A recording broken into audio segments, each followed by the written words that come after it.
kindergartners and first graders. Welcome to week 3 of Jefferson Online PE. I am Mr. Noggle, if you have somehow forgotten. And here is my assistant. He wanted to let you know that on PE Survey week 3, we are going to have a question on there about which name we should select for him. So please make sure you do your week 3 PE survey so you can vote for his name. And now, without any further delay, we'll get to our activities for week 3. Alright, kindergarten and first graders, we are going to review what we did last week for our movements. We did the gallop, and if you remember, the way to remember how to do a gallop is the truck and trailer. Remember that the front foot always stays in front of the back foot, and the back foot never comes to the side and it never comes to the front. It is just like a trailer that is being pulled by a pickup. So it looks like this. Remember, front foot always stays in front. Step with the front foot, hop with the back foot.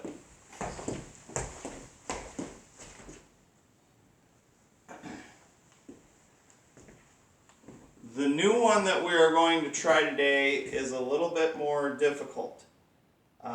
It's the skip. Now with the skip, it is also a step and a hop combination, but now instead of just having one foot do the step and one foot do the hop, now you're going to have each foot do both of those actions. So I'm going to walk through it really slowly for you. Whatever foot you want to start with, perfectly fine.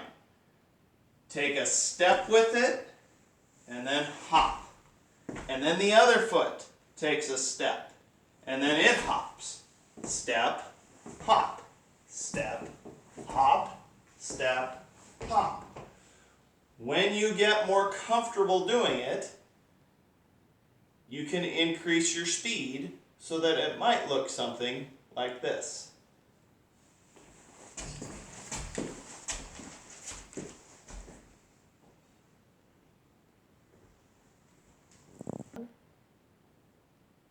Before you do the gallop and the skip, I forgot to mention that your warm-up website is still in the assignments list for today. Make sure you click on that and do your 10-minute warm-up just like you did last week. Pick your favorite workout that you used and go with that for today for your warm-up. So do your warm-up before you do the gallop and the skip.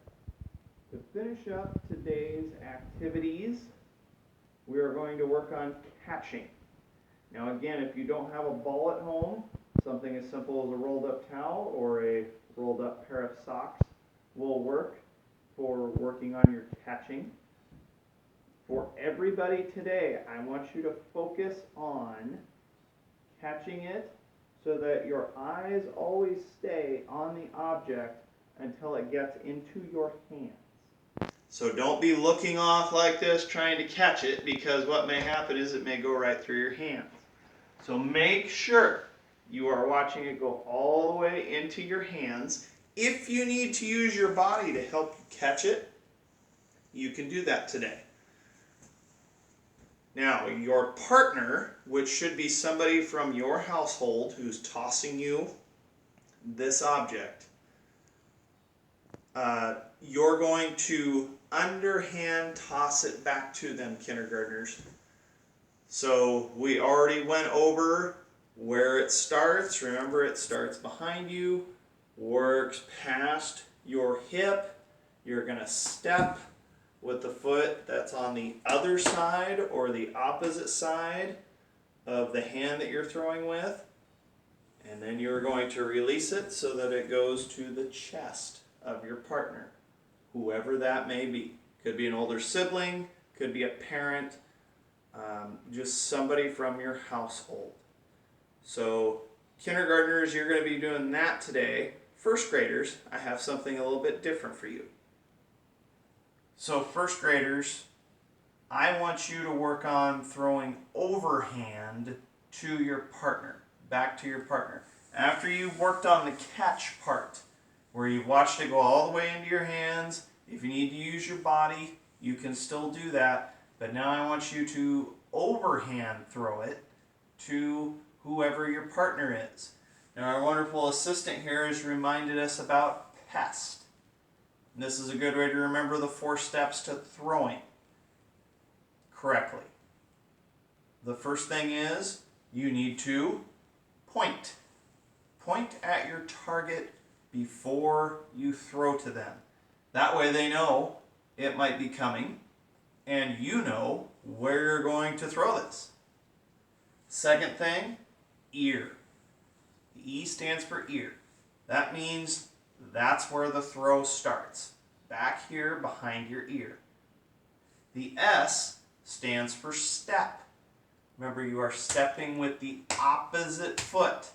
Not the one on the same side, the one on the other side. So when you go to throw, it's the opposite foot that steps. And then finally, you are going to throw and release it so that it goes right to the chest of your partner. So first graders, you are throwing overhand for this activity. And when you are finished with this, that will complete your activities for Monday, April 20th. Kindergartners and first graders, for your activities on Tuesday, April 21st, you are going to do your warm-up, as you have in the past, on that website that we have a link to on the instructions for your week's activities. And then you have a 20-minute free choice activity.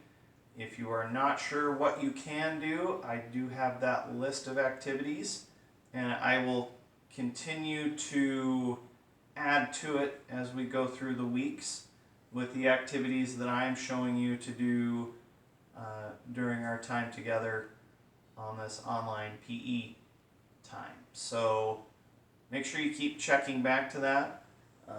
As you can see, the assistant here, we had a great time watching Lego Masters. If you didn't get a chance to watch it, see if you can figure out how to watch it. It was a great show. He's a little disappointed that Mark and Boone from Portland finished second, which most of us in the house agree with. We think they are the real Lego Masters.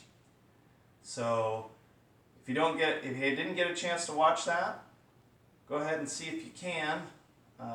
Download that or stream it or some way. Really awesome show. So once you're done with your 20 minutes of free choice and your warm-up today, those will conclude your activities for Tuesday, April 21st. Kindergartners and first graders, for Wednesday, April 22nd, you are going to do your warm-up again as you normally do with the website. I may have some different options for your warm-up activities next week, so stay tuned for that. But as it is now, pick a different workout that you can do and do that for 10 minutes. After you're done with that, I have assigned you a dance that I would like you to try. I believe we did this in physical harmony earlier in the year. Kindergartners, first graders, I know you've done it before. It's the Big Fish, Little Fish song by Bob the Builder. There is a link to that song on the instructions for this week. Remember that when they say we're all having fun, that means it's time for free dance. So you can dance however you want to for the rest of the song, just follow along with what the characters are doing. It will be a good time for about 4 to 5 minutes in your house. So make sure you do Big Fish, Little Fish, and then pick 2 dances from any other website that you want to that are in the instructions, and you can do those. There's Go Noodle, and there are a couple of others that you can choose from that are pretty easy to follow along with. So once you're done with your warm-up, Big Fish, Little Fish, and 2 other dances, your activities for Wednesday, April 22nd will be done.